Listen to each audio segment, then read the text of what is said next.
Today I wanted to share with you an example of drawing an interior section of the house whilst its design is still unfinished. So I'll talk you through some of the methods and techniques that I used to set up this drawing from an incomplete model. If you have been following the content on this channel, you know that I always use 3D models as an underlay for my drawings. But there isn't always a luxury to develop the 3D model to its completion, but sometimes we still need to churn out the presentation drawings. By the way, you'll be able to find all the brushes that I used in this tutorial down in the description below. The very first thing I've done is I've sketched out a rough proposal of this house foyer. I then made a 3D model of that sketch, but I haven't finalized this 3D completely because I wanted to test the feel and atmosphere of this space. So the first thing I've done is I've adjusted the perspective to match the drawing, and I don't have to be 100% pedantic about how I do this, but the closer I get, the more I can use the underlay drawing as my guide. So I'll typically do a couple of passes over this drawing. The first pass is going to be a general kind of tracing of the big geometry items such as the walls, stair, railings, windows, all the big features basically, without trying to get too much into detail. I choose a medium-sized brush for my drawings because it kind of helps me to not go too much into detail on a certain object. It's also important to keep the completeness of the drawing to the same level throughout, as opposed to going into a huge amount of detail on one end of the drawing and then forgetting about the rest. So the second pass of the drawing would be typically done on a separate layer or a number of layers. I usually like to keep textures separate from the detailed elements, and I also will be paying attention to how much detail I put in. And again, brush will be a deciding factor in that because I won't be able to draw all the details due to the size of the brush. The second pass allows me to introduce bits of geometry that I haven't modeled in. For example, the cupboard on the ground floor can be approximated using the size of the adjacent objects. The same thing is true for the paintings on the walls. I can just simply use the 2-point perspective guides that I've created previously in order to estimate its position on the wall. What I also wanted to demonstrate in this drawing is the vertical nature of this atrium that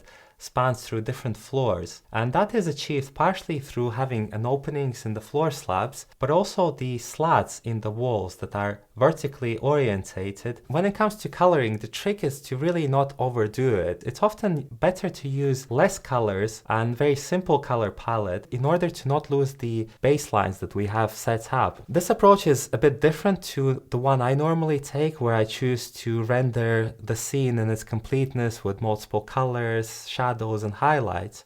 In my experience, people don't tend to appreciate one approach more than the other. So if you like this video, then please give a like and subscribe for more upcoming videos. I'll have linked here a couple of other videos that I've made on how to render interior and exterior scenes in Procreate. So if you're into that sort of stuff, then I encourage you to check those videos out. I hope you enjoyed this video, and I'll see you in the next one.